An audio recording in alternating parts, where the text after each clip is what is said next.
tra l'altro sono sostanze che troviamo in moltissimi prodotti che comunque già assumiamo quotidianamente con alimenti, con farmaci, cosmetici e quant'altro. Quindi sì, perché c'è anche spesso stata questa cosa qua, ma non si sa cosa c'è dentro quella roba lì. Sembra che sia un mistero quando invece i componenti dei liquidi per sigaretta elettronica sono pochissimi e sono chiarissimi. Poi certo che bisogna stare attenti alla qualità dei prodotti utilizzati e ci vuole una normativa seria e coscienziosa, e anche ci vuole coscienza da parte dei produttori sul fatto di utilizzare sostanze assolutamente sicure, di sicura provenienza, eccetera, eccetera, insomma. Daniele, ma sulla sicurezza del glicole propilenico e del glicerolo o glicerina,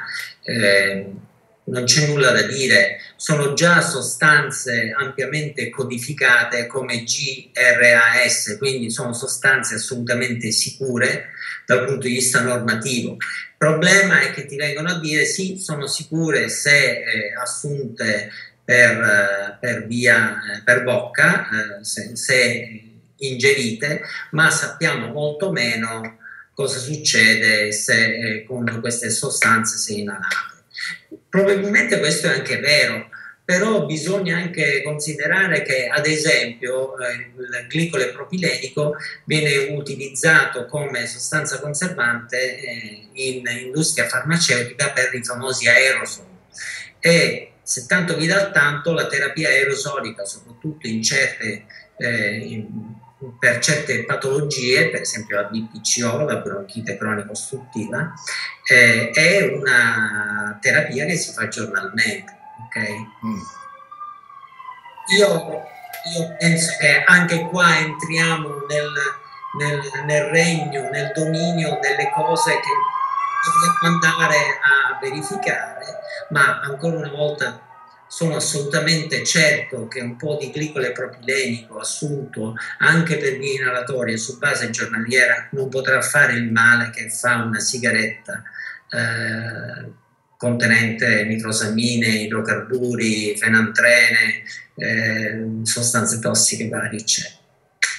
Io ho smesso di fumare quando, facendo un video dei miei, insomma, per il mio canalino YouTube così spiritoso, ho preso un fazzoletto di carta, ho fatto un tiro di sigaretta bionda, un tiro di sigaretta normale, senza aspirarla, e ho espulso il fumo attraverso il fazzolettino di carta, cosa che di video su YouTube nel video vari procedimenti che fanno vedere cosa ti respiri, ne ho visti tanti, però alla fine forse la cosa più scioccante è stato vederlo proprio di persona in mano mia, e comunque mi sono chiesto: ma che lo faccio a fare? Ma che fumo a fare? Ma sono proprio... E allora, scusami Daniele, il tuo prossimo video sarà comparativo. Farai la stessa cosa o chiederai a qualche tuo amico fumatore convinto di effettuare lo stesso esperimento e poi di ripeterlo con una sigaretta elettronica. Non sarà scienza high tech, però dal punto di vista comunicativo può essere interessante. Sì, ma infatti dopo quello con la sigaretta io ho fatto il tiro con la sigaretta elettronica, che ha soltanto bagnato, diciamo, il fazzoletto per la condensa, diciamo, del vapore prodotto, ecco, senza lasciare macchie gialle, nere, carboni vari, cose di questo genere. Permettimi a questo punto di aprire una piccola parentesi un po' più tecnica. Sì. Quando si sono svolti tutti gli studi di tossicologia sulla sigaretta elettronica o sui liquidi essenzialmente, ma soprattutto sul vapore, perché secondo me poi alla fine fare una valutazione tossicologica sui liquidi ha una valenza che è quella che è, ma secondo me è molto più importante fare una seria valutazione dell'assetto tossicologico nel vapore che viene generato. Ora, il vero problema in questo caso è che molto di questo vapore viene generato da macchine, si chiamano smoking machine. La smoking machine viene settata di solito per come si fuma una sigaretta tradizionale, convenzionale. Questo è un problema, perché normalmente la sigaretta convenzionale ha un suo pattern di fumata che è molto diverso dalla svapata.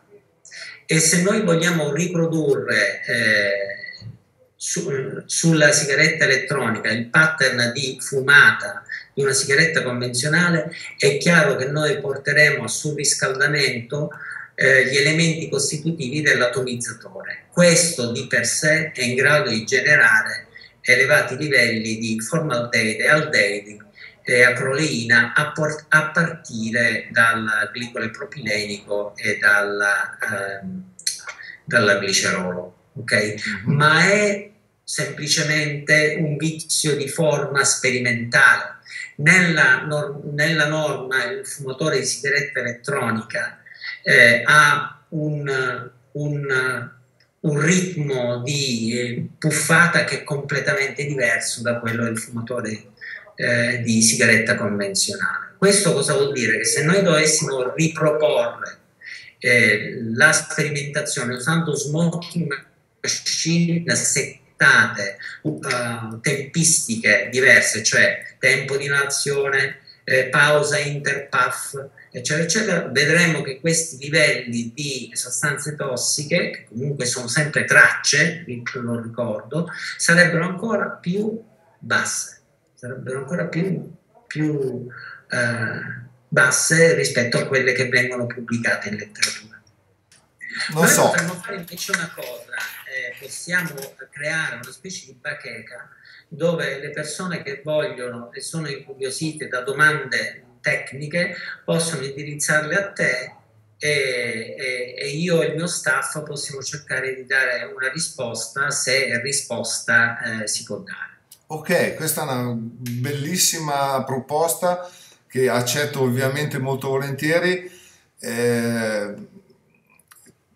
Non so cosa dire perché io ho avuto un paio di occasioni in questi mesi di parlare con delle persone che si sono occupate, comunque si stanno occupando della sigaretta elettronica, dalle quali ho avuto una disponibilità incredibile e ringrazio il professor Polosa perché veramente è stato gentilissimo e si è prestato a questa cosa così, come senza nessuna non so come dire, così come se ci fossimo conosciuti, senza nessuna paura di dire quello che penso e senza nessun compenso. Ecco, questo veramente sì, assolutamente. Niente, quindi poi l'assegno me lo potrei girare. Sì, dopo Internos quagliamo il tutto, facciamo il bonifico. Niente, quindi... No, penso che le chiacchierate noi ce le facciamo volentieri perché la causa è veramente giusta, altrimenti, ripeto a dire, non ci mettere la faccia. È un prodotto che si potrà migliorare, l'innovazione è anche la forza di questo prodotto. Il futuro ci svelerà tante cose, io penso la maggior parte delle cose che verranno svelate saranno positive. È chiaro che un minimo di livello di guardia bisogna mantenerlo. La mia proposta era molto semplice, fare esattamente quello che si fa con i farmaci, cioè una valutazione, un monitoraggio attento nel post marketing e vedere se ci sono dei problemi. Io penso che i problemi ci siano sempre nei nuovi prodotti, ma questo deve essere uno stimolo a migliorarli e deve essere il motore dell'innovazione, che, se devo dire la verità, uno dei motivi per cui questo prodotto è risultato così innovativo, così di grande successo, è per tutta una serie di motivi. In modo semplificato noi diciamo sui lavori scientifici perché mima il comportamento del fumatore, eccetera, ma c'è di più, c'è la curiosità per un nuovo prodotto, c'è la curiosità per un nuovo aroma, ci sono talmente tante di quelle componenti che banalizzare il prodotto come fosse semplicemente un surrogato della sigaretta convenzionale mi sembra proprio da stupidi. Ecco, poi un altro piccolo punto che ci tengo prima di chiudere è che sarebbe molto importante che questo articolo restasse di dominio pubblico, cioè non chiuso dentro delle specifiche fette di mercato come la farmacia o come posti troppo specifici, anche perché condizionerebbero il prezzo dell'articolo e la diffusione dello stesso. Quindi invece un articolo del genere secondo me andrebbe lasciato libero in modo tale da poter rimanere accessibilissimo a tutti, sia come prezzo sia come proprio possibilità di approvvigionarsi delle varie cose, nonché tutti i componenti che compongono la sigaretta elettronica, che sono comunque in continua evoluzione. E ho visto che è molto importante anche il poter avere un dispositivo di un certo livello per riuscire ad abbassare la quantità di nicotina, perché con un hardware, come viene chiamato in questo mondo, quindi con la parte elettrica della sigaretta elettronica, batteria atomizzatore di un certo livello, è possibile avere soddisfazione anche con bassissimi contenuti di nicotina. Quindi l'evoluzione del settore privato nel mettere a punto hardware sempre più prestazionali, eccetera, aiuta poi anche nello scopo che ha questo oggetto, che è appunto quello di aiutare chi lotta contro il tabagismo.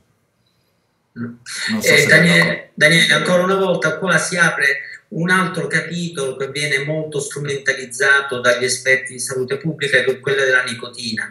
Ribadisco, la nicotina non può uccidere nessuno, d'altronde non ho mai visto nessuno intossicarsi fino alla morte con la nicotina, nemmeno fumatori di 4-5 pacchetti di sigarette al giorno, quindi il rischio che la nicotina possa essere un problema per uno svapatore è veramente non remoto, super remoto. La nicotina ha una valenza di tipo psicostimolatoria e quello secondo me è l'unico è il valore positivo della nicotina, aumenta il livello di allerta delle persone, modula il tono dell'umore, il più spesso in modo positivo. Il problema della nicotina è che nelle sigarette convenzionali viene veicolata insieme a tutte le altre migliaia di sostanze tossiche e centinaia di sostanze cancerogeniche. Ecco. Ma questo non esiste con la sigaretta elettronica, quindi è inutile fare questa battaglia di principio ideologica contro la nicotina, perché la nicotina non è un problema. Bene, sono contento che questa ultima mia cosa abbia preso questa virata che ci ha permesso di precisare questa cosa che in effetti non avevamo affrontato, il discorso della nicotina, che invece è importantissimo. Bene, mi dispiace professore salutarla, il tempo è tiranno e appunto come dicevamo prima nessuno dei due vuole fare un video troppo lungo perché vogliamo che sia visto, eventualmente lo spezzerò in due, ecco, però penso abbiamo dato il nostro contributo anche oggi affinché questa cosa riesca insomma a prendere la strada che deve prendere. Io ho raccolto la sua... Di tutti i videobloghisti che ci vedranno, auguro un 2014 che sia foriero di cose buone e ti lascio comunque con un quesito. In Italia dovrebbero essere 300.000 gli utilizzatori di sigarette elettroniche. La nuova legislazione che entra in vigore dal 1° gennaio farà un danno enorme. Mi chiedo quanti di questi svapatori torneranno a fumare il tabacco e di chi sarà la responsabilità.